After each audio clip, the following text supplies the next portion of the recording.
That beam of light from Slit Rock is shining around the world this afternoon. Joining us to share some perspective about what the Fitz means to an international shipping community is Mike of the Vibe with Mike YouTube page. It's a pleasure to have you in studio. Yeah, thank you for having me. Thank you for coming. You even brought some taconite with I you, did. which is sort of the start of this whole story, isn't it? It is. I mean, I wanted to show the viewers, this is what the Fitzgerald was filled with, 26,000 tons of this. And you can see they're almost the size of blueberries, and that's what a lot of the crew members would call it. Right.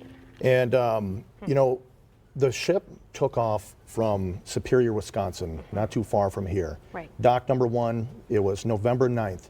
And when they were setting out, the weather was not bad at all. Right. They knew that there potentially could be some storms, you know, as they started to progress into November 10th. Yeah. Well, that did happen.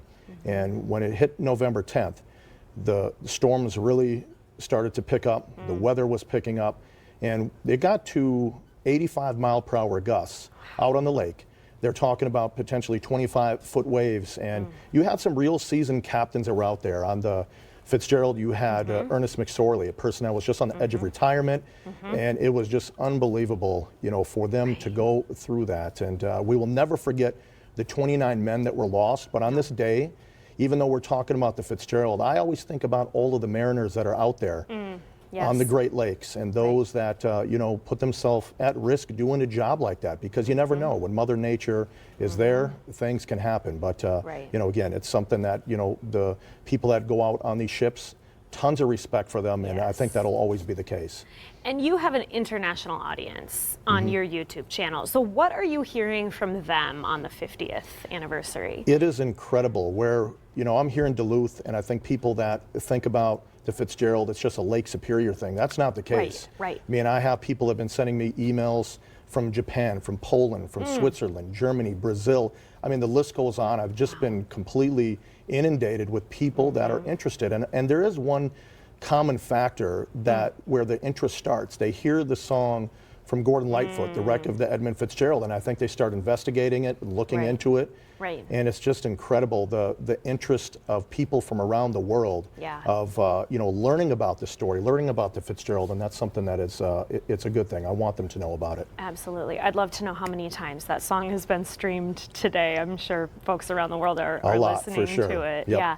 And you've visited a bunch of museums that have artifacts from the Fitzgerald. What is that experience like to see things that came out of the lake after this accident? It's incredible. I went to the Valley Camp Museum in Sault Ste. Marie, where they have the lifeboats that are right there in front of you. So you see, you can see right there on the screen the lifeboat that is tore apart, and it makes you think about the storm, the volatility of those waves, and just everything about it. And you know, there's a lot of speculation about how it happened. I like to put my energy and my effort into just remembering those 29 sailors, because there is no conclusion exactly how it happened. There's a lot of factors, but that's, like I said, until we know, let's put our energy into remembering the 29 men that were on board. Yeah.